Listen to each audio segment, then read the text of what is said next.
D'abord, on va s'intéresser à l'identité nationale avec la chronique politique de Caroline. C'est à la une de l'Humanité ce matin. Le guide pratique xénophobe et anti-républicain. Martine Aubry, elle, en a parlé en apostrophant Nicolas Sarkozy. Il fait honte à la France avec son débat sur l'identité nationale.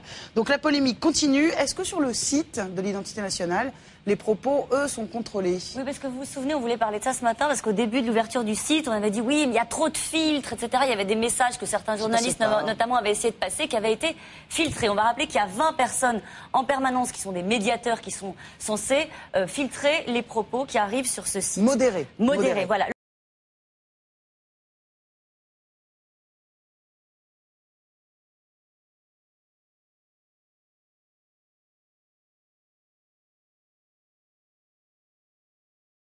Le ministre lui-même, une information, le ministre lui-même, Éric Besson, passe 1 heure tous les soirs à vérifier le contenu du site sur l'identité nationale. Le problème, c'est qu'il faut y aller sur ce site. Hier soir, j'y suis allée, à 17h24, très précisément. Et alors là, sur la première page, je ne suis pas allée chercher les messages en particulier à connotation raciste ou xénophobe. La première page sur laquelle vous tombiez hier soir à 17h24, Claude Henry. Je vous lis donc. C'est très bien qu'il y ait des Français jaunes, des Français noirs, des Français bruns. Il montre que la France est ouverte à toutes les races, mais à condition qu'il reste une petite minorité. Sinon, la France, ce ne serait plus la France. Ça fait référence à ce qu'avait dit un petit peu Brice Hortefeux. Quand il y en a un, ça va. C'est quand il y en a beaucoup que ça pose problème. Ponce, identité française, c'est appartenir à la communauté chrétienne. Ah bon? Gildas, je pense que le prénom porté ou l'effort de donner un prénom français marque l'attachement au pays. D'ailleurs, jusqu'à aujourd'hui, les enfants de personnes immigrées s'intégreraient mieux avec un prénom d'ici. Voilà. Si certains s'interrogeaient sur qu'est-ce qu'il y a derrière ce débat sur l'identité nationale, cette fois, c'est absolument clair. Alors, il y a certains messages qui vont encore plus loin. On en a trouvé un qui disait, par exemple, être français, c'est voter Le Pen.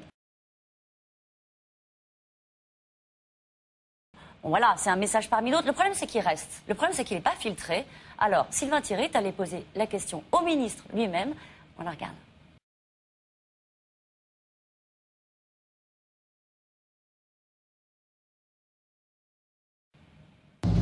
Monsieur Besson, s'il vous plaît.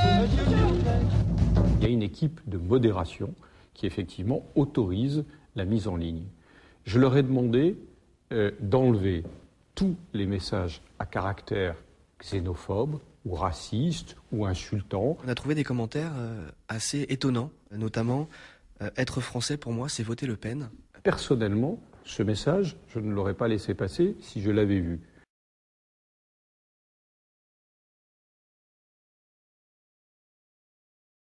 Mais je ne peux pas faire grief au modérateur de l'avoir fait, on va le retirer.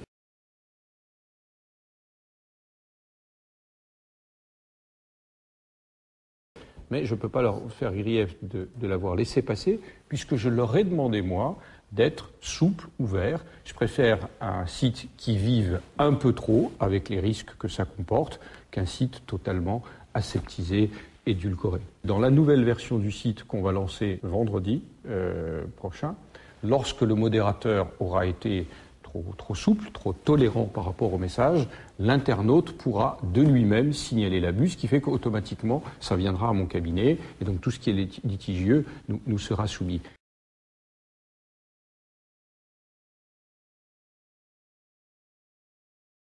C'est tout à fait étonnant d'entendre Éric Besson, Caroline, parler de ce site en parlant de risques qui peuvent aller avec, comme s'il parlait d'un site marchand. Là où il est formidable, Éric Besson, c'est qu'il assume.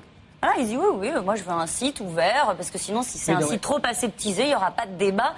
Donc il se sort de cette situation en plus en renvoyant sur les internautes, en se défaussant d'une certaine manière, en disant ce sont les internautes qui feront la loi. On va rappeler qu'il y a 230 000 visiteurs d'ores et déjà et 32 000 contributions. Mais d'un autre côté, une fois qu'il a allumé la mèche, il ne peut pas dire je vais limiter le site, je vais limiter ce que les gens disent. Il a voulu d'un débat, si les gens disent des conneries, tant pis pour lui. Non, mais ça ne semble pas illogique qu'un ministre de la République sur un site consacré aux fondamentaux de la République, à la laïcité par exemple, modère des propos qui sont contre la laïcité. Ça ne semble pas...